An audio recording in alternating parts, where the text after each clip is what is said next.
pagdudugtong ko ng super lens, bibigyan ko kayo ng kasing tip at ideya kung paano gawin, kung paano patibayin ang dugtungan ng super lens at magandang tingnan mga kaori. Tapusin nyo lang video to para meron kayong mga matutunan kahit konti lang. Gumawa kayo ng guide tulad nyan, yung super lens pa rin, putol na super lens para hindi bumako yung dugtungan nyo. Tapos wildingin nyo ng patalikod, patagilid. Yan, pina-off ko naman, tagilid naman. Tapos yung guide nasa tagiliran lagi para hindi lumiko yung super lens na dinugtong nyo.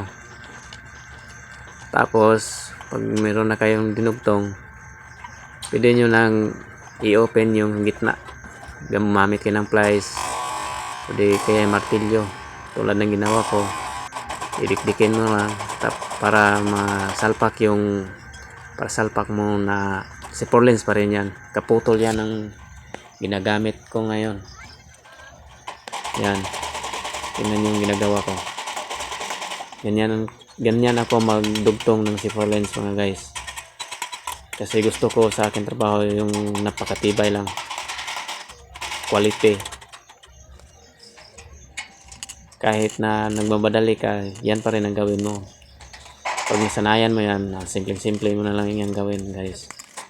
Oo, yan, tingnan nyo, sinalpak sa gitna, napakatibay niyan. Pwede nyo yan gayahin guys. Sana ay meron kayong natutunan sa video natin ngayon, kahit konti lang na ideya.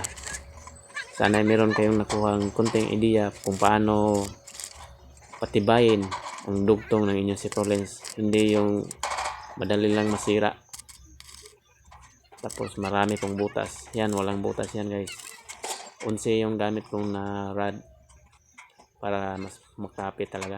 One tan yan guys. Subukan nyo guys. Salamat sa konting video at sana ay may natutunan kayo.